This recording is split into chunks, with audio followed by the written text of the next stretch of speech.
Hi guys, welcome back to Nyx Reads. Thank you so much for watching. Please feel free to subscribe if you love watching bookish videos, and give this video a thumbs up if you like watching reading wrap-ups. This is very, very late, but I didn't want the year to go by without filming a reading wrap-up for the month of November, because this is when I participated in Nonfiction November. I read and listened to 9 books in total. As usual, I'm gonna go from worst rating to best rating, and stay tuned until the end to find out how much money I saved by using my library card. Let's start with the one book that I didn't give any ratings to. It's Nefertiti, the Mystery Queen by Burnham, Holmes. This was a gift and I had absolutely no idea who this was. I didn't recognize the name until I finally realized that we call her Nefertiti in German, so that's why this name didn't ring a bell. I left this unrated just because this is such a short, quick read. This is quite old too, so I don't know how well researched all of these facts are, or if this is to be taken with a grain of salt. Overall, it was a nice, enjoyable, quick read, but at the same time it's not very memorable. So just glad that I read this, but I'm probably gonna donate this so that somebody else can enjoy it, maybe with their child. Next up, I listened to 7 Brief Lessons on Physics by Carlo Rovelli. He's an Italian physicist. I initially gave this 3 stars, but I've been thinking about this book still after I finished reading it, so I think I'm gonna bump it up to 3.5 officially. It's interesting because if you look at the Goodreads reviews, they were saying that 7 Brief Lessons are way too dumbed down and way too simplistic. There's so many details missing, but honestly, for somebody like me who had no exposure to these concepts since high school, this was absolutely perfect. There were still a few concepts in there that were, harder for me to understand, to comprehend. I mean, he is talking about the relativity theory and quantum mechanics. This was great for me. I learned so many new things. I actually wrote down a bunch of notes of quotes that I didn't want to forget about. We must accept the idea that reality is only interaction, referring in this case to, I think they're called quantum particles, and there's no such thing as a real void, one that is completely empty. I'd highly recommend for anybody who doesn't deal with any of these topics on a day-to-day basis, but is interested to deep dive into the bigger theories that changed our world. I believe I already put another 1 or 2 of his books on my TBR. I for sure want to read more from this author. Next up, I read as an ebook The Little Book of Hygge, The Danish Way to Live Well by Meik, Wiking. I gave this book 3.5 stars because I think I read it at a very good time. I read it in December when it was starting to snow a lot, starting to spend a lot of time inside trying to be cozy. I mean, the concept of Hygge, I heard of it before it exploded, I think a few years ago. I started seeing these quarters in like all kinds of shops where they set up Hygge type things to buy, but I'd never really understood what it is about. So this gave me an interesting insight into this concept of well-being and taking time for yourself and your loved ones and setting up sources of light, literally and figuratively, in your home, this Danish way of living. I thought it was a very cute read. One of the things that kind of I didn't dislike it, but I thought it was odd, was those random stock photos that were put inside the book. There's a lot of parts in this book that talk about things like buying lamps and wool sweaters and things like that, which I understand. Obviously that is all very cozy, but at times it felt more like a shopping guide. Also, there were interesting studies and graphs and things like that in this book. It's just that I find it always very questionable. I never studied psychology or how you put together an actual questionnaire, but all of these answers are mostly subjective. So I was just like, okay, how was this measured? But overall, I get what the message was of this book. I get why they were there and what they were saying. All very, very good messages, but it didn't feel very scientific to me, if that makes any sense. As I said, I gave it a very solid 3.5 stars. It was a very cozy and comforting read at the time. And I actually do have a Danish colleague who I talked to about this book or the concept of Hygge. And he explained to me that a lot of times, I mean, it is also explained in the book that this word can be used as a noun, it can be used as an adjective. He uses it more as a verb. So, for example, to hygge is for him, just meeting up with friends, having a beer, or, relaxing at home. So I'm personally not taking it too seriously, but I enjoyed the read. Do I need to read more from this author or anything about that topic? Probably not. The rest of the books I'm going to show you are all 4 stars and up. So I told you I had a very fantastic reading month. So one of the 4-star books is Chemistry for Breakfast from Dr. Mai The Nguyen-Kim. She's a Viet German scientist, a chemist who does a lot of TV shows. She had her own YouTube channel. This was great.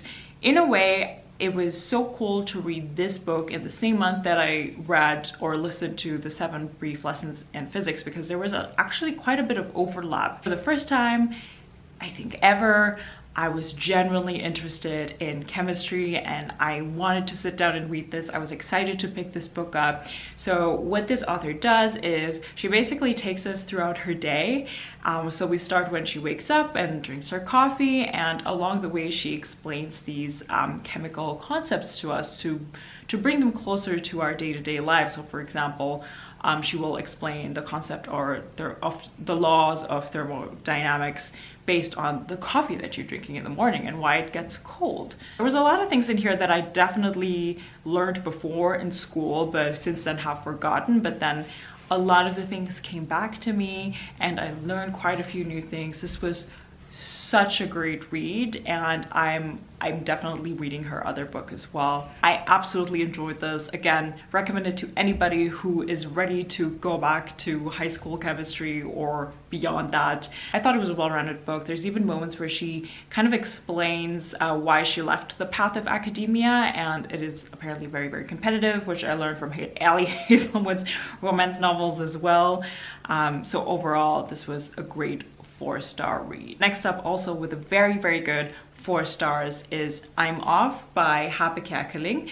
This is a German comedian who wrote a travel memoir about his experience on the Camino de Santiago. This book is about him doing a pilgrimage of over 600 kilometers that starts in France and ends in Spain, and the people he meets along the way, the injuries he gets along the way, and how difficult at times this road was, emotionally and literally. I'm sure, like any person ever who read a book on pilgrimage, I was at all times while I was reading this pinpointing, going back and forth about the idea of, okay, yes, I want to do this one day in my life. I want to go on a pilgrimage, and then going back to, no, this is absolutely horrible. Never in my life will I expose myself to this kind of situation. This was an absolute bestseller when it came out. In the beginning, I was a bit skeptical, not gonna lie, because I started it and I thought, wow, this guy is he's a bit full of himself. I don't know if he's taking this seriously enough, because he's sleeping in really nice hotels instead of the like auberges that are meant for the actual people who go on these pilgrimages. I thought this is a bit surface level. There's so many stereotypes on people from other nations. Mind you, this was written in the early 2000s, where maybe you're not as sensitive as now. But as I kept going, this book got more and more profound, and I started getting really hooked, and I got so invested, and I was even emotionally very engaged in this book. And yes, I was feeling the highs and lows with him. As he progressed on his pilgrimage, I thought this book, or he himself, got more and more profound. So that was very interesting to hear him think, or read him thinking about, reflecting on his life and the world. And because this is written by a comedian, there was a lot of moments in here that were genuinely laugh out loud funny. I was sitting there chuckling or laughing to myself. I found the people he met along the way also incredibly interesting, because obviously you meet all kinds of people. People do a pilgrimage for all kinds of reasons. Sometimes you gotta be careful, and then sometimes you make friends for life. I have one dog-eared page in here. I hope you don't hate me for doing this, but that's okay, it's my copy. And I bought it used. There was a quote in here that really moved me. I wanted to keep it, I wanted to read it to you. So Hape Kerkeling is homosexual, and in this passage he was reflecting on the German government and also the church, the Catholic Church, on how they're treating the LGBTQ+ community, right? I'm gonna try to translate this as I go, because this is the German copy. So he says here, any statement which was supported or created by a dictatorship is inhumane and will bring us all demise. And any authority that wants to credibly or in a credible way stand for humanity and peace on a global level must entirely condemn this viewpoint. I hope I used the right word, because I sometimes confuse condemn and condone, but they have to be against that.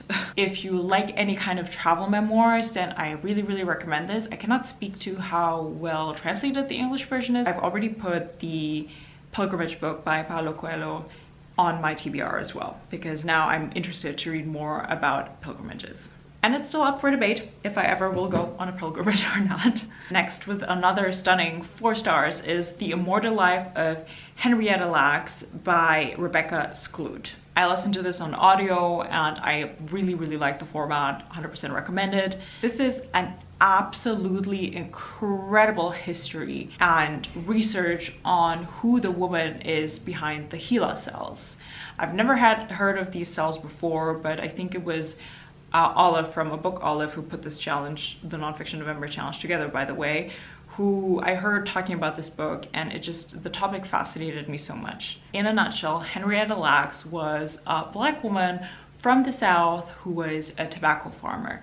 She lived in poverty. She went to get treatment for her cervical cancer at Johns Hopkins Hospital, where they, without her consent, retrieved some of her cancerous cells, and from there an absolutely incredible but also harrowing story unfolds, because without her knowledge these cells were duplicated, and without these cells we wouldn't have vaccines like the polio vaccine. Her family only learned 20 years after her death that this was happening, and her family continued to live in poverty while other people, even monetarily, profited from these stolen cells. This was an incredible read. So this author worked 10+ years on this book, going into deep dive researches and talking to family of Henrietta Lacks, so the people who came after her. This really pays homage to Henrietta's life and family and all the great things that were accomplished because of her cells,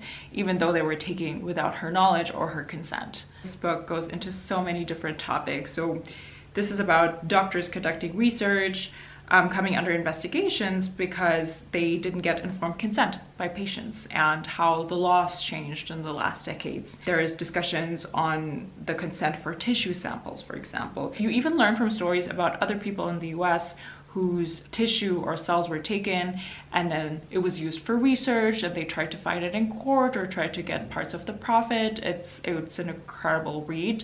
You learn about Henrietta's life growing up, and also what happens to her children and her grandchildren even after she dies. You also get a lot of the interpersonal relationship between Rebecca Skloot, the author, and Deborah, so the daughter, and how she went about reaching out to the family, because they were not very open in the beginning to be interviewed and were very, very, as you can imagine, very skeptical, because there was a lot of people that came around and wanted to take even more from their family or wanted to take advantage of them. Overall, just absolutely impressed. The reason why I docked off a star is just because, and I think a lot of people say this in their reviews, towards the end it gets very, very long. This is a long book in general. But there's then, I think, a bit too much for my liking on the interpersonal level between Rebecca Skloot and Deborah. Personally, the author inserted herself a bit too much in this work of nonfiction, even though I can understand. I mean, if you put 10 years of your life into this book, then you probably want to write about your own experience, about how you felt. Nevertheless, this gets my stamp of recommendation.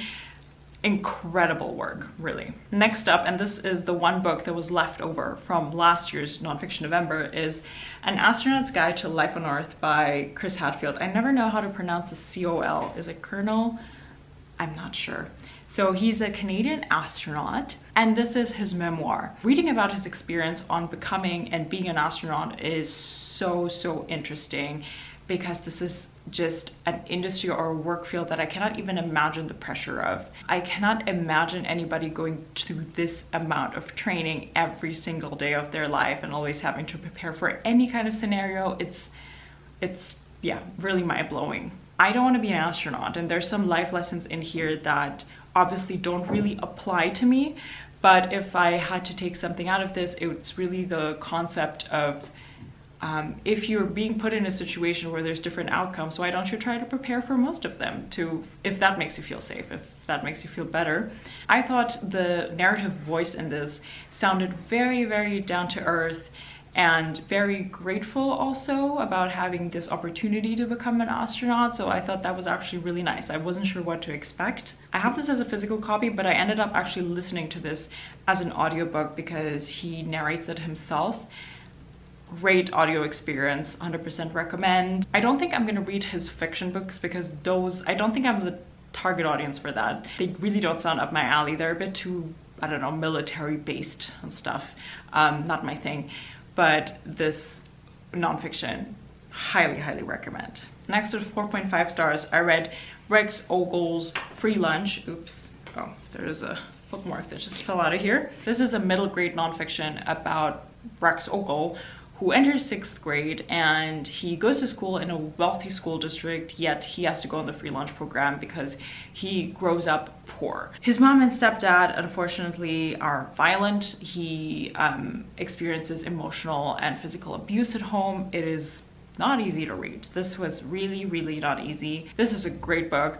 I have a lot of respect for the author in putting this together. It is a painfully honest read. It hurts your heart reading about a person in middle grade who's trying so hard not to become like their mom or their stepdad. You know, it's not fun to read about kids who are hungry and don't have enough food experience assault in their homes. It really isn't, but so yeah, really hat off to the author on putting this together and also managing to put it together in a middle school, in a very young voice, to reflect the time when this was actually happening. The reason why I docked for 0.5 stars is I guess I was missing a resolution in this, especially because it's nonfiction. I don't know if it's just me being unhealthily nosy, but I have so many questions. If this continued, how he got out of that situation. I hope he's doing well now. Moving on to the last book that was also an eye-opening read is I Am Malala by Malala Yousafzai with Christina Lamb. It is the girl who stood up for education and was shot by the Taliban.